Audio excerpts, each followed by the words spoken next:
దేవుని పరిశుద్ధ నామమునకు మహిమ కలుగునుగాక. ప్రిలారా, ప్రభునామన మీ అందరికీ వందనాలు. దేవుని వాక్యాన్ని ధ్యానిందామండి. మత్తయి సువార్త 26వ అధ్యాయము 37వ వచనం.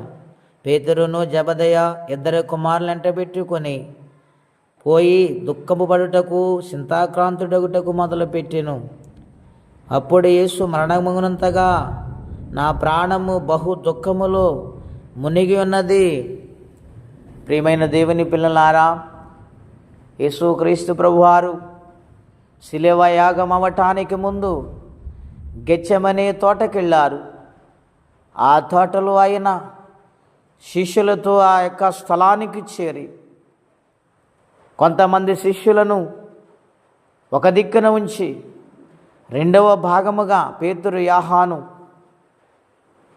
యాకోబుని వెంట పెట్టుకొని వారిని ప్రార్థన చేయమని కోరి ఇంకా కొంచెము దూరం వెళ్ళి ఆయన మోకాళ్ళ మీద ఉండి జరగబోతున్న ఆ శిలువ ప్రయాణమును ఆయన తలచుకుంటూ ప్రార్థన చేస్తూ ఉన్నారు.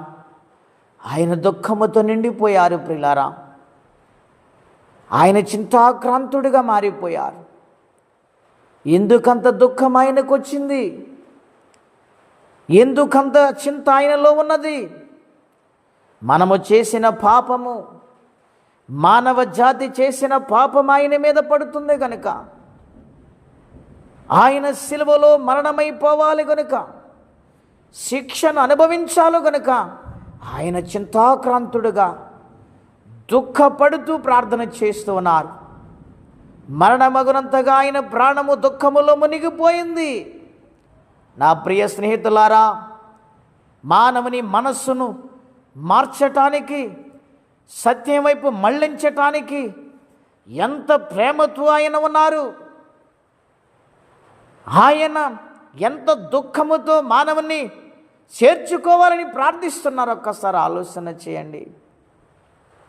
ఆ వేదనతో ఆయన ప్రార్థన చేశారు. ఆయన ప్రార్థన చేస్తూ ఉంటే శిష్యులందరూ కూడా ప్రార్థన చేయకుండా నిద్రపోతున్నారని అక్కడ లేఖనాల్లో వ్రాయబడ్డాయి. మెలకువగా ఉండి ప్రార్థన చేయమని హెచ్చరించాడు ఆయన. దేవుని పిల్లలారా, ఆయన మరణమును మనము జ్ఞాపకము చేసుకోవాలి.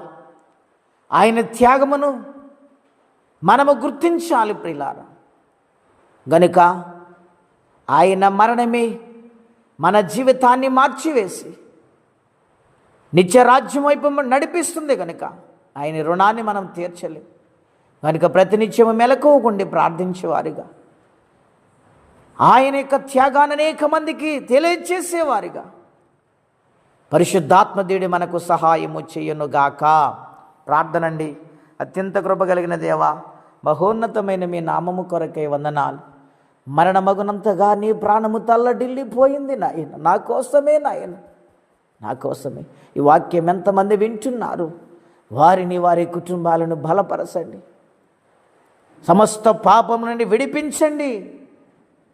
నీలోనికి వచ్చి ప్రభువా నీ సన్నిధిని అనుభవించువారుగా వారిని బలపరచమని శిలువయాగమైన యేసుక్రీస్తు నామములో ప్రార్థించి స్తుతించి వేడుచున్నాము తండ్రి.